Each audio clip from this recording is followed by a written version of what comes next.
Hi everyone, welcome to another interesting episode of our Power Platform series.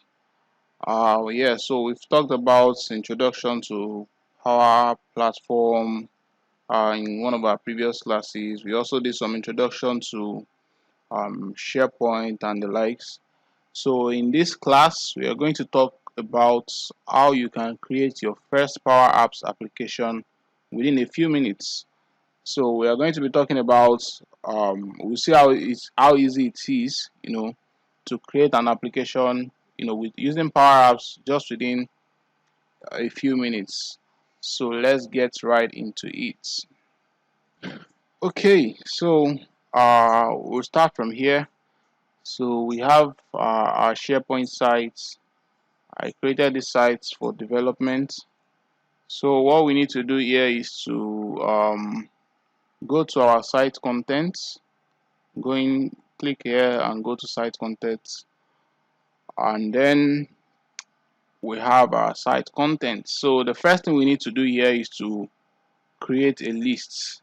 So on SharePoint, a list is used for storing information. So in this app we are going to be using, is going to be serving as our database where all the information we are going to be storing will be stored.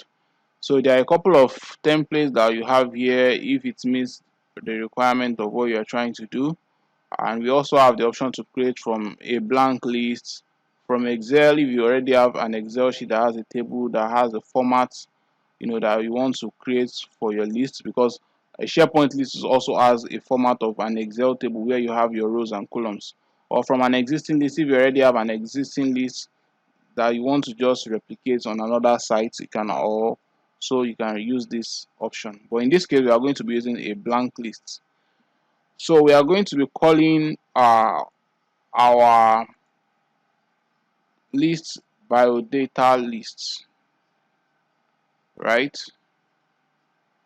Yes, so we can do create. So we are trying to create an app where people can store their information about their biodata, their name, their age, and the likes. So title, when you create a SharePoint list, you always have this title column. So it comes by default. Then you can proceed to add other columns. And when you're adding columns on a SharePoint list, it gives you the options to add different data types.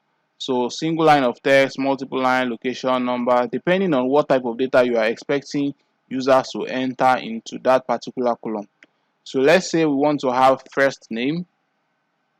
So we can say first name, right? And we can save. So first name will be a single line of text. Let's say last name as well, right? You can have that. Then we go to what other information do we need? Let's say your date of birth. Date of birth. So that will be date and time. So in a case where you are trying to put a data that also requires time, you can check this option of include time. But date, we only need the date and not the time, and we'll save. Then we can also enter, say, age. Of course, we can choose number for age. Selecting a single line of text allows them to enter text, while number only restricts them to number. We can't have somebody as 2yx years old, right? So it will always be number. So we can use this for age. And say maybe address as well. We could use single line of text. So yeah, so single line of text allows you to enter up to 255 characters. So I think that should be enough for address. If you are expecting maybe a longer words in a particular column, you can use multiple line of texts.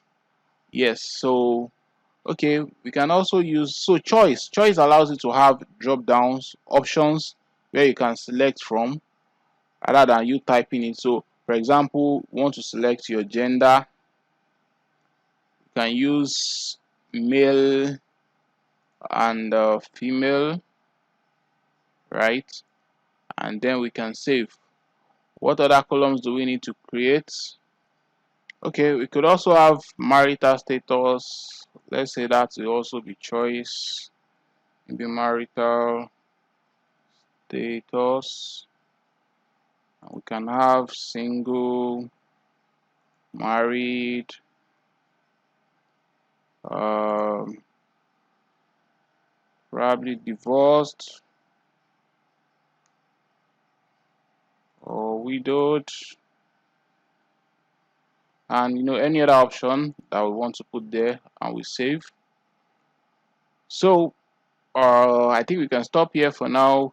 If we need to add any other information that comes to your mind, feel free to add and select whatever option that you want here. Right, so we have our list ready, right? And at any point in time, you can always come back here to add additional columns even after you've developed your application. You just need to add those fields back to your app.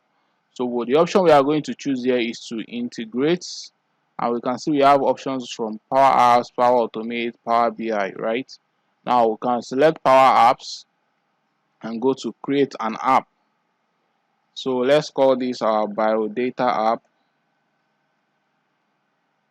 and then we create. So we'll see within very few seconds or about a minute or two, we should have our app ready. So this is the process of it creating um your app. So let's wait. Okay, so because we are using this for the first time, it asks us to select the country. Select your country and get started. So we can see that this is loading.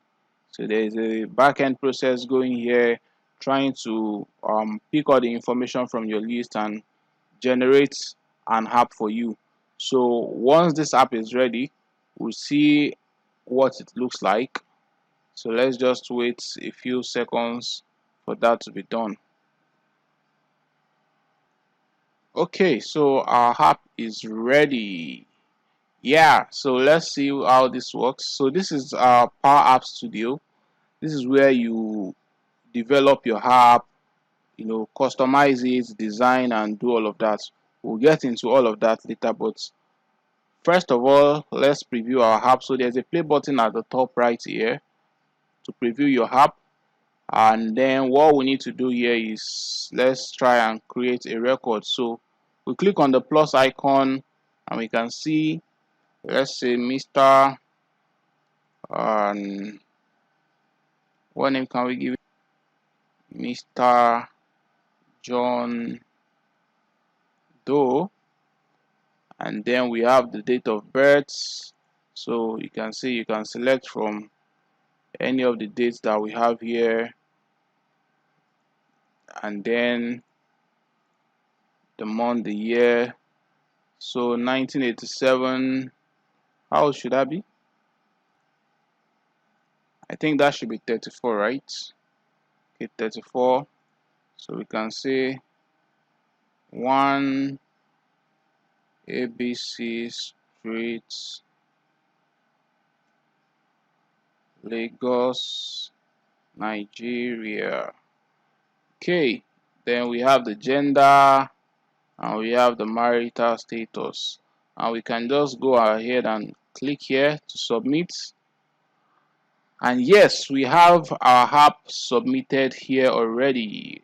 Yes, so if you go back to our list here, we can see that all the information that I entered here on our app is already coming back to our database, and we can also preview it from here. I can click here to see all the information. If I want to delete it, I can click on this to delete, or click here to edit. So let's say I need to modify maybe the date of birth. I need to change it to 2000 and say 2000 should be 21, right? Or any other information I want to share, I can just easily modify this and then resubmit. So once I resubmit, you can see this is updated already here. I can go back, and if I check here, it should have been updated. As you can see, it has updated it back to 21 2000. So, and that's it. We already have our app working. So with this, you can see how many minutes it took us to get all of this done just within a few minutes, and we have this already, right? Amazing, isn't it?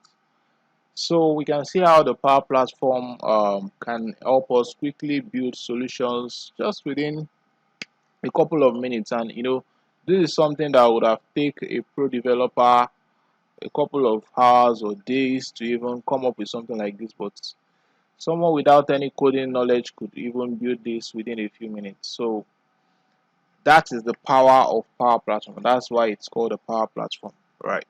A very, very powerful tool. So I think we'll stop here for today, and then we'll continue to see how much more we can achieve, using the Power Platform, right? So today we've been able to achieve creating our lists, and then a SharePoint list which we created our app from, and the app is able to, you know, we can create records, we can submit records, we can modify records, we can delete. So we can basically do all of that on our app. So in the next classes, we'll also talk about how we can even customize this further, how we can even make it much more functional than what we have here. So that will be all for today. Thanks for listening. See you in the next class. Bye for now.